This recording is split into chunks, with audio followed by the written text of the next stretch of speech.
Welcome to this month's Activate Her teaching. So this month we are going to look at the importance of our attachment to Jesus Christ, our continual unbroken attachment to Jesus. And what we've realized as we've talked about this is that stress can lead us to attach ourselves to things that are really not all that healthy sometimes, right? Yeah, that's for sure. Mm-hmm. And so this month's teaching is going to be based on our foundational verse for this year. And it's John 15:4. And Jesus says, "Remain in me, and I will remain in you. For a branch cannot produce fruit if it is severed from the vine. And you cannot be fruitful unless you remain in me." And this month's focus, our theme for this month is #remain attached. Yep.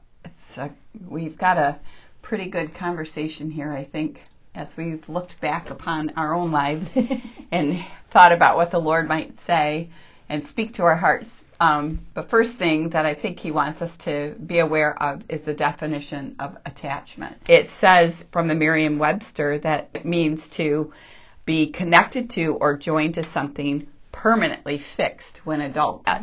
And then the definition of severed is to cut off, to put or keep apart, to become separated. And if you look at a vineyard, the trunk of a vine is permanent. And it is the very thing that supports the reproductive structure of that vine. So one of the things that we discovered is that the trunk of a mature vine has arms, which are short branches that the canes and the spurs necessary to produce a good harvest, they originate from that. And it takes training for this vine to learn how to lay horizontally across a trellis, which I didn't realize that the vintner is going to spend time training this vine to do what it needs to do. And the shoot of the vine must remain attached to the trunk if it is going to go through and grow in every stage necessary to produce the fruit that the vintner has intended for it to produce. So in the same way, if our life is severed from the trunk, who we can look at and say, the trunk is Jesus. He is that one true vine. Mm-hmm. He's our trunk. And apart from him, we can't produce the fruit that God intended for us.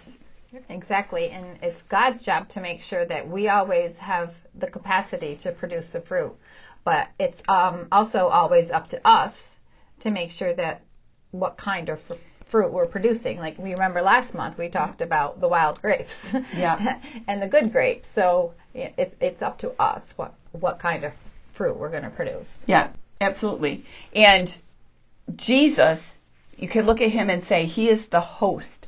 He's the vine. He is the host. And he's bringing life to the branch. And we are that branch. And we grow with the host, with the vine. Mm-hmm. We grow with him, not apart from him, not saying, hey, I'm going to disconnect here and I'm going to go off and do my own thing. That's not producing the fruit and the growth that God intended. But one thing that was so neat to discover is the fact that there are several principal growth stages that a developing grape goes through. And that doesn't even include the ripening of the berries. It's when they say that it takes years to start a vineyard, mm-hmm. It takes years to start a vineyard.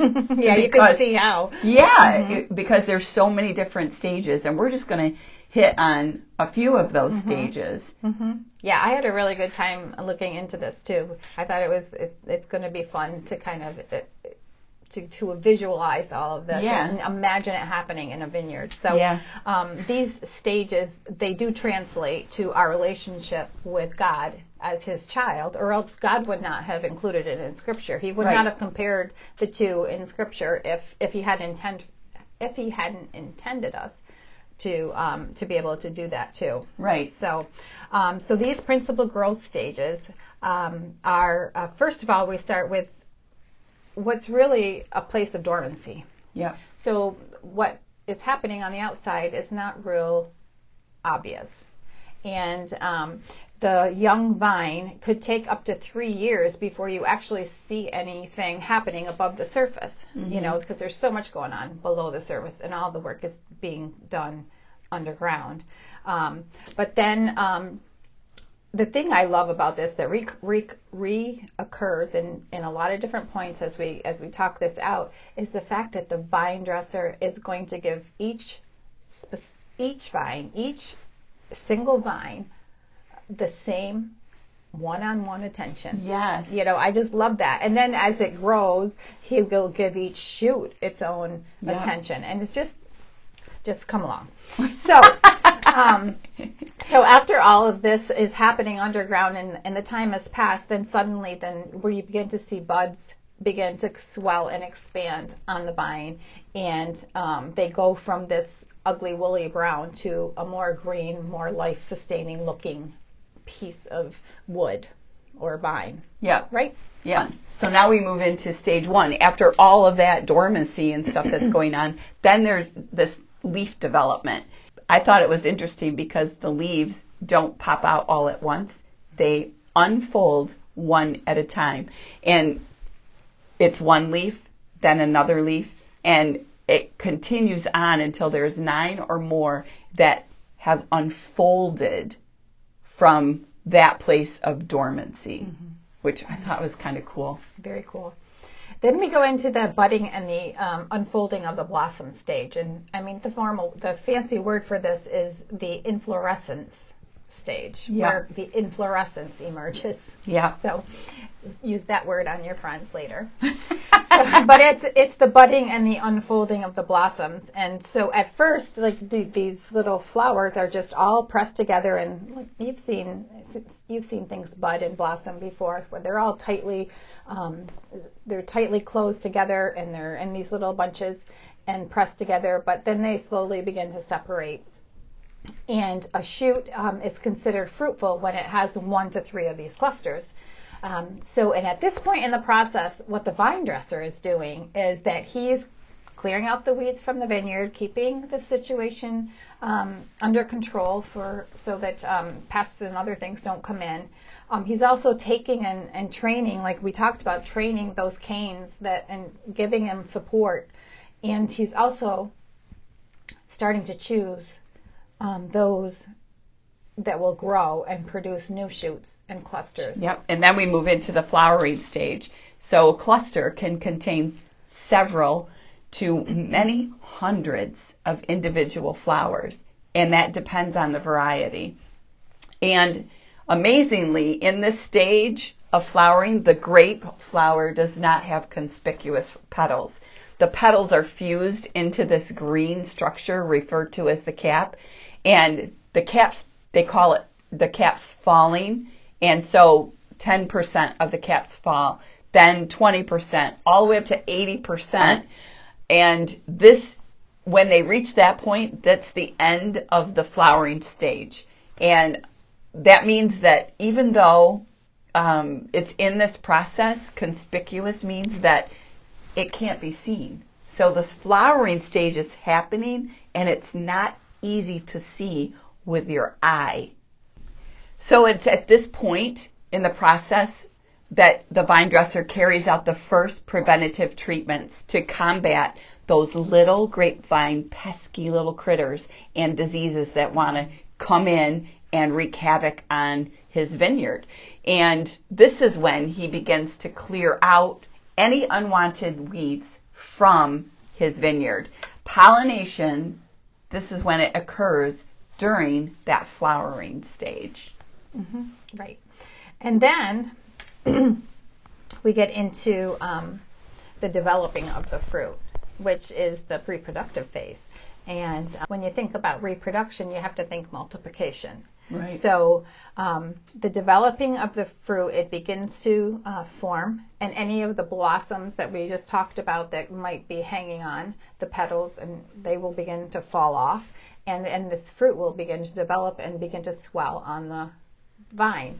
And And during this phase, as we move into the multiplication and the reproductive phase, we are starting to look at what will be harvested, will eventually, if you think about it, be able to give nourishment from that fruit. And if you we're walking down this analogy, and I just think that's really just very cool, that at this point in the process, we are looking forward to reproduction. We are looking forward to a harvest in our lives that will bring nourishment to people around us. So I just think that's really great. That is great. This fruit goes on to ripen, of course, and we begin to see these grapes begin to develop, depending upon the rate is dependent upon what variety they are, and the color is dependent on what variety they are. And what I love about the vine dresser at this point in the game is that he is keeping close watch. A lot of this is hands off now, and he's just watching, and he's waiting, and he's going in and he's tasting regularly and sampling them, day by day to see if they had reached that desired level of sweetness and the proper acidity levels. He's just waiting for that perfect timing to know when the harvest is going. It's time for the harvest. I love that. I just love it, and this whole process is such a labor-intensive process. If you think about it, if you think about the very first, the stage 0. That's usually done in the cold months, that vine dresser is out there in the cold, and he's taking care of the vines. And and it's tedious because we talked about it, one vine at a time, one shoot at a time. Yep. And it's also a very unforgiving work, too. Because if at any point in this developmental stage that any part of the plant becomes severed from the vine, it is not going to produce the fruit that it was intended to produce. Right. And the fruit that is produced in our lives and in these grapes is dependent on the condition and the care that vine receives in a previous season. Yep. I just loved when we talked about attachment and what it looked like, and we dug into this. I could see how all of that, I'm sure we all can, really, because God used, the vineyard and the vine dresser to help us understand a little bit better of what he goes through in our own lives. But I saw this, I could just go back and see that there are seasons in my life where I have not gone through the process of allowing the flowering clusters to come out, and or if they started to, maybe I severed them and tried to make them come out a little bit quicker than what they were ready. But a lot of it goes back to these conditions and care of the previous season. Mm-hmm. And so the previous seasons of our life can cause us to look at where we are now and say, that season was a bad season and I didn't produce the fruit out of that season. We might say, I refuse to allow the vine dresser to carry out the preventative treatments that he wanted to carry out in that time and that season that I was in. I said, no, thank you. I was blind to the stages of growth that he was trying to let me walk through, and I failed to submit underneath the vine dresser's care to produce a proper growth. Then, of course, we can look at the fact that we talked about this last year. We have to have the right soil. And we can think back to Jesus when he talked to the people about and he told the parable of the sower. I think sometimes, too, what we do is we can be tempted to cut ourselves off from the trunk that's supporting the vine completely. Just cut ourselves right off. Yeah. And like last year, like we talked about those deep roots and how important the deep roots were, and that when our roots are shallow and those things come, those persistent problems, that persecution, those thorns that want to choke everything out, then that causes our roots to just shrivel up and die. So at that point, we've just severed ourselves completely from the vine, from the distractions of the world and all that comes with it. And we also talked about the fact that if you're not going to be attached to the vine, you're going to be attached to something. Yep. We are going to attach ourselves to something. And we need that something to always be Jesus. We really just need that always to be Jesus. We don't want to attach ourselves to another person, another place, or anything else. And if you think about it, think about the ways that we can attach ourselves to other things as a wife or as a wife. In a marriage, it's like all of a sudden we aren't getting what we need emotionally from our husband, but we might be getting it from somebody else all of a sudden, and it seems good, but it's not. It's, it can lead to things like emotional infidelity. And then we can also attach ourselves to friends, I mean, our relationship is life-giving, but you are not my true vine. That's right. And you can't be. That's right. And she can't be mine. I have to be able to go to the vine myself. Yeah. So that can be a bad attachment, and any kind of addiction, can be something that we attach ourselves to, including food. By the way, including food, running to food with our emotions. And talk about emotions. Attaching ourselves to our feelings and our emotions can also be unhealthy. We can't allow our emotions to rule us and end up in a bunch of mood swings and up and down depending on the day and the weather and how we might be feeling that day.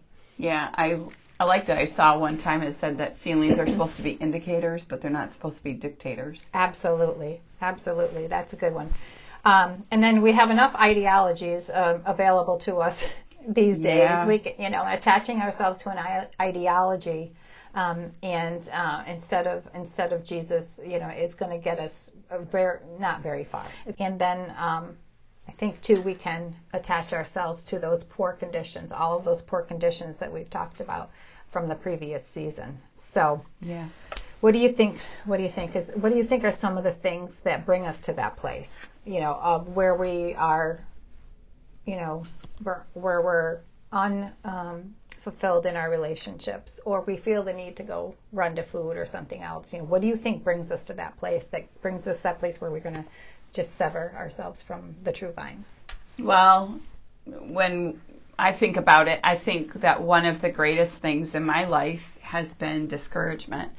I have allowed my thoughts to travel down this road of, I don't feel like God cares. I've prayed and He doesn't seem to answer. I haven't noticed a change. So I don't know that He's right there meeting that need right now.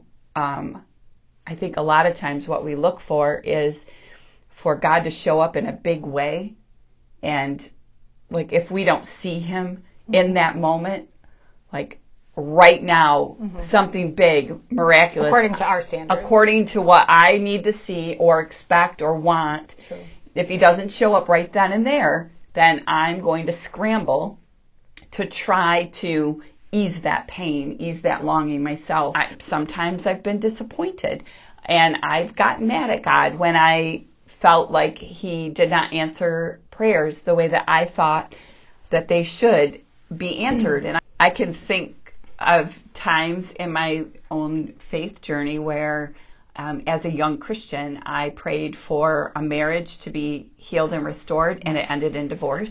I prayed for a woman who struggled to conceive and then conceived, and then the doctors said that they didn't think she'd carry the baby to full term, and I struggled in that, and I believed God would allow that baby to come to, go to full term, and she ended up having a miscarriage, and she was never able to conceive again. And so I think that sometimes what happens is we get I'm just going to say for me, what I know to be true in my faith walk is that there were times that I expected God to answer my questions, answer my prayers the exact way that I felt He should. And when He didn't, it brought about discouragement.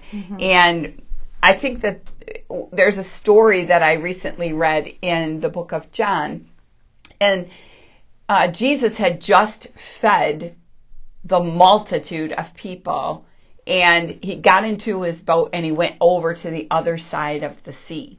And the multitude followed him because they were chasing after this nourishment. They just fed their bellies. And he's kind of confronting them on this fact that he's bringing them, he's the bread of life. He's bringing them spiritual food, but all they're looking for is their bellies to be full.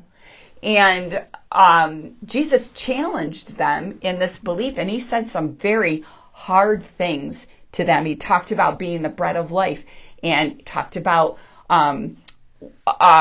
who he would be spiritually to them. And it was a hard truth for them to hear, and they didn't like what they heard. They didn't like his answer. They didn't like what he was saying, and they could not accept it. And many of them in that moment, they had a choice to make, to stay with him or leave. And they left. They severed their attachment to this man named Jesus because he was not giving them what they perceived they should have at that time. And he looks to the disciples and he says to them, "Do you want to go too?" But Peter responded, "Lord, to whom shall we go? You have the words of eternal life. And we have believed and have come to know that you are the Holy One of God." You know, if you don't attach to that part of Jesus, the hard to understand, you know, John the Baptist was in jail and he sent his disciples and said, "Are you who I thought you were? I thought you were the Messiah, but I'm sitting in jail right now." And Jesus came back and said, "You tell him that the blind see, the deaf hear, there is no other. And blessed are those who are not offended on account of me." And so that right there has to tell us that there are going to be opportunities for offense. We're going to have opportunities where we don't understand. To walk away. We may not like the answer at the time, and we can run to a bunch of different things and attach ourselves to things that are going to, in our natural, feel right, but in the spiritual, be completely wrong. And the Lord has been working on you in an area that really kind of exemplifies what you're talking about. Yeah. And he's done a powerful work. And she's going to cry. I'm going to cry. And I'm not going to let her cut it out. So, because I think it's going to be powerful it was powerful for me. And I know it's going to be powerful for a lot of girls listening. So, shoot. So one of the things that I love so much about the Lord is the fact that he tells us to count the cost. And one of the costs is allowing the vine dresser to pull out weeds that are preventing growth and the fruit that he wants to see harvested. That's right. And sometimes we think we've allowed that work. Yes. And we think we've done it. We think we've been there, and okay, Lord, we've dealt with that. You know, we've dealt with that. But then sometimes there's something that's a little deeper that he's got to pull at. And we've talked about that. We've talked about, even last month when we talked about being identified, allowing him to go into the process of pulling out all the roots that you might think have already been gone. And he did this recently with me over the past few months. So one day I came across Caroline Leaf. She's a psychologist, I'm not sure, but one of her podcasts. And I don't listen to them all the time. Every now and then I feel like I should do that. I did it this one time. And she was interviewing an author of a book called Attachment Theory. And the woman's name that wrote it is Thias Gibson. And I felt immediately a prick in my heart as I began to listen to this podcast. And I recognize now, I haven't always been very good, but I understand now what that prick means. When the Lord begins to stir something in there, I knew from that moment that I needed to get this book. And I got the book, and I read the book, and I realized that I had some attachment issues, that I had attached myself to wounds. Sorry that I'm crying. Yeah, the work is an ongoing It's work. It's fresh, but I feel like it's important to share this today in this teaching. But so I read the book and I could see clearly. I think I started telling you, like, oh my gosh, I see that I have had this lens of life that I have looked through. And so I realized after I read the book that I needed to go to a professional who could help me see these wounds for what they were and learn how to look through a different lens, to learn how to shut that lens that Colleen had grown accustomed to looking through, a lens of hurt. It was a wide angle lens. Yeah. Really. It was a wide angle lens. Yeah. And I just learned to live life through that. I could look through the lens of the word, but when something happened, I automatically switched over to this other lens first. And then it would take me quite a while for the Lord to bring me to a place where I could see it at a different angle. But one of the things I realized is that God was calling me to to make a decision. I had a decision to make.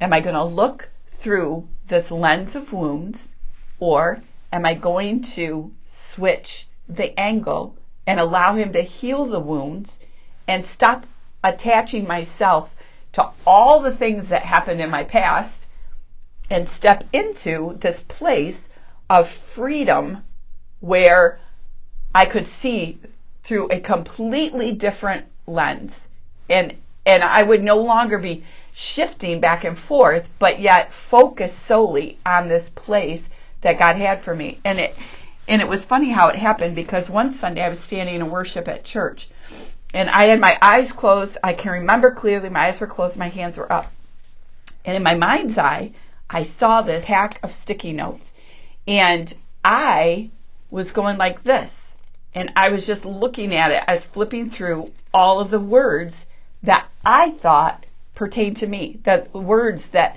fit me so well, unworthy, unlovable, you're loud, you're this, you're that, all the things that have caused wounds because of the words spoken over me or actions done against me, whatever they were.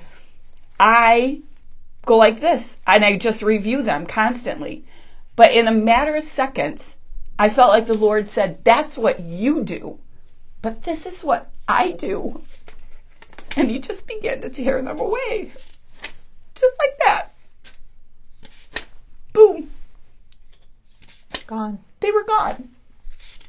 And I thought, how many times have I listened to the enemy and allowed him to sever your identity away from you? Yes. Thank you for finishing that, because I don't think I can. That's what the enemy comes in and severs. That's where and all of us, we all know, we have all experienced times where the enemy just come in and severed the truth of who we are, of who God made us to be, of how he sees us, the vine dresser. This is the vine dresser we're talking about, who comes in and how the vine dresser sees us, and the enemy will fill us with lies, and that's thank you for making yourself so vulnerable, and I know that is ministered to more people than we'll know, right? Yeah, well, I hope so. I mean, It's so funny, because we can think, like, I wrote this book on identity, and you can think that you're done with the work, but God's never done with the work. That's true. Yeah. Never. No. Thank God. Thank you. And there are things, that we have to sever from. We have to. Severing isn't always a bad thing. It's not always a bad thing. Our attachment to the world's way of dealing with those wounds, and the systems that we go about, and the wounds that are inflicted in our past. Sometimes we say, I'll never forgive so-and-so for that. I'll never forget what they did. But, that's speaking wounds into you. That's reminding yourself that you can never, that you will never, that you won't ever, and that we have to sever from those things. We have to sever from the words that are causing us to look through this lens, reminding us all the time of what was done and why we can't let it go. Can you forgive? Yes, you can. Because we've been forgiven. And we can do it when we attach to the right vine. Can you forgive yourself? Yes, you can. Because you've been forgiven. And it all happens when we attach to the right vine. That's right. That's right. And like we said, severing isn't always a bad thing. And we've got to make sure that we are severing ourselves away from those things that don't fit our life as a Christ follower. Right. There are just things that we don't do as Christ followers that we need to sever. From. Another way to think of it is the way that Paul encouraged Timothy to cling to your faith in Christ and keep your conscience clear. For some people have deliberately violated their consciences, and as a result, their faith has been shipwrecked. So faith is shipwrecked when we refuse to cling or remain attached to the vine of Jesus Christ and the vine that he represents. It was in your remaining that the poor conditions from the previous seasons, the old wounds, that were reworked and revived, and now the restoration is taking place in your life as you are looking through that new lens. The new buds can form, and leaves can again unfold and spread away from the shoot. God can bring blossoms back and fruit can be seen again if we allow the vine dresser to do the work that he needs to do at every stage. He will bring a good harvest. He will bring a good harvest from the things that you have been through. Yep. All right, girls, so here we are with your activation plan. I know that might have been a little bit difficult of a teaching to go through, but the truth is attachment is about allegiance. It's about loyalty. And the human side of us can say, I don't feel like it. I don't feel like having the Lord stir the pot inside of my heart and pull things out that have been buried there and have lived there for so long. And it's a challenge to overcome that feeling of, I don't feel like it. That voice that says, I'm not going there. I don't like how that makes me feel on the inside. I don't want to confront that right now. All of that. You can love God with everything in you. But the question that we have to ask ourselves is, are we dedicated to him? Are we dedicated enough to let him do the work of pulling out those wounds that we thought we had taken care of long ago? We can say and mean it that we love something, but never show any dedication to it. We might talk about it often. It might be a part of our everyday conversation, but our actions can reveal a very different dedication to that which we are talking about. So let me ask you, do you have mixed loyalties? Are the cares of this world distracting you from being attached to the one vine that you should never sever from? And I also think this is a great moment to be really honest with yourself. And I know that there are girls out there, because I've talked to you today, that are discouraged and disappointed at the way things have turned out in their lives. And you're about ready to either decide to derail and sever yourself. And what we're here to say is, girl, press in. You've got to press in. The discouragement and the disappointment is a red flag. So pay attention and get some help and go to the Lord. Be honest with him. There's a difference between asking God a question and questioning him. So go to him, press in, attach. Yeah. Remember that faith becomes shipwrecked when we let go of our attachment to Jesus and we cling to the cares of the world. There's no safety. There is no safety in the cares of the world. Remember how we talked about the fact that he tends to each of us in just so individually and so uniquely. Just remember that. And that's what he wants to do with you. Something else you can do is you can just give someone permission to call you out when they see you stepping back and becoming more disloyal in your time in the Word, or they see you starting to pull away. Yeah. And we want to remain attached to the vine. We want to be in the Word. We don't want to turn to all those other things that are just screaming and reaching out and trying to grab us and distract us. Yeah, that's for sure. So Jesus wants us to remain attached so that we can feel at home and comfortable with him. He wants you to be your genuine, authentic self. He wants you to feel safe. He does not want you to fear exposure. He wants you to feel welcome, wanted, permanent, and permanently connected so that you can be fruitful. That's the only way that you are going to be the person and walk in the identity that God gave you.